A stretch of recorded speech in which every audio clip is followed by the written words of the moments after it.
जो परमेश्वर संपूर्ण जगत में व्याप्त है, जिनका सतत स्मरण करते हुए तथा जिनकी पूजा के लिए ही समस्त कर्म करने चाहिए, वह परमेश्वर, वह परमात्मा कैसा है, इस पर कहते हैं अनेजुदेकम मनसो जवीयो नैन द्वेवा आप्नुवन पूर्वमर्षद तद्धावतो अन्यानतेति तिष्ठत तस्मिन्नपो मातरिश्वा दधाति।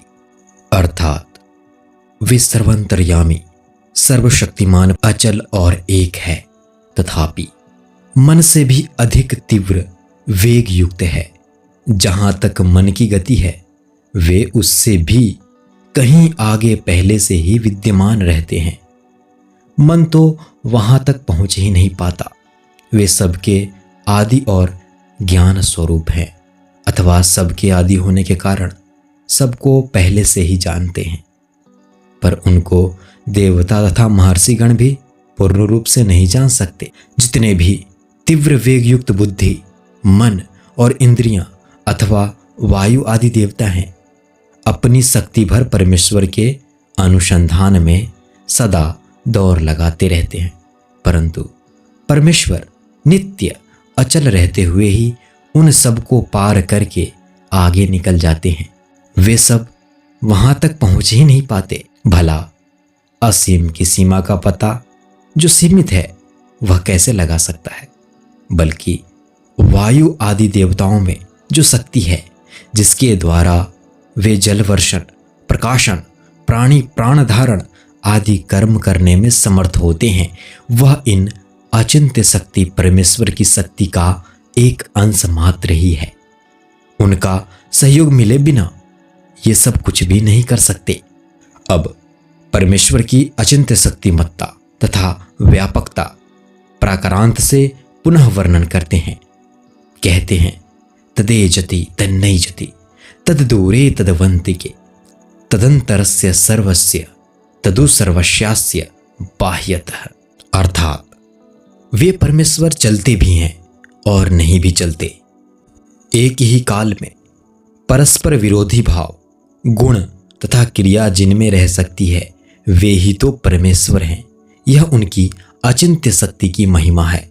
दूसरे प्रकार से यह भी कहा जा सकता है कि भगवान जो अपने दिव्य परम धाम में और लीला धाम में अपने प्रिय भक्तों को सुख पहुंचाने के लिए अप्राकृत सगुण साकार रूप में प्रकट रहकर लीला किया करते हैं, यह उनका चलना है। और निर्गुण रूप से जो सदा सर्वथा अचल स्थित है, यह उनका न चलना है। इसी प्रकार वे श्रद्धा प्रेम से रहित मनुष्यों को भी कभी दर्शन नहीं देते, अतः उनके लिए दूर से दूर हैं और प्रेम की पुकार सुनते ही जिन प्रेमी जनों के सामने चाहे जहां हो उसी क्षण प्रकट हो जाते हैं, उनके लिए वे समीप से समीप हैं। इसके अतिरिक्त वे सदा सर्वत्र परिपूर्ण हैं। इसलिए दूर से दूर भी वे ही हैं और समीप से समीप भी वे ही हैं, क्योंकि ऐसा कोई स्थान ही नहीं है जहां वे न हो। सबके अंतर्यामी होने के कारण भी वे अत्यंत समीप हैं। पर जो अज्ञानी लोग उन्हें इस रूप में नहीं पहचानते, उनके लिए वे बहुत दूर हैं। वस्तुतः वे इस समस्त जगत के परम आधार हैं और परम कारण वे ही हैं।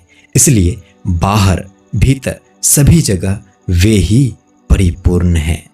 अब अगले 2 मंत्रों में इन परब्रह्म परमेश्वर को जानने वाले महापुरुष की स्थिति का वर्णन किया जाता है।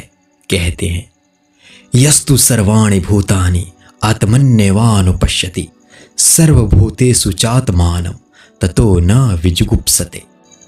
इस प्रकार जो मनुष्य प्राणी मात्र को सर्वाधार परब्रह्म पुरुषोत्तम परमात्मा में देखता है और सर्वांतर्यामी परम प्रभु परमात्मा को प्राणी मात्र में देखता है, वह कैसे किससे घृणा या द्वेष कर सकता है? वह तो सदा सर्वत्र अपने परम प्रभु के ही दर्शन करता हुआ मन ही मन सबको प्रणाम करता रहता है तथा सबकी सब प्रकार से सेवा करना और उन्हें सुख पहुंचाना चाहता है।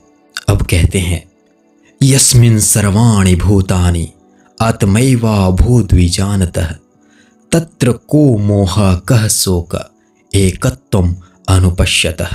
अर्थात इस प्रकार जब मनुष्य परमात्मा को भली भांति पहचान लेता है, जब उसकी सर्वत्र भगवत दृष्टि हो जाती है, जब वह प्राणी मात्र में एकमात्र तत्व श्री परमात्मा को ही देखता है, तब उसे सदा सर्वत्र परमात्मा के दर्शन होते रहते हैं।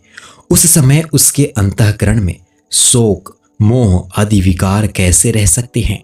वह तो इतना आनंद मग्न हो जाता है कि शोक मोह आदि विकारों की छाया भी कहीं उसके चित्त प्रदेश में नहीं रह जाती।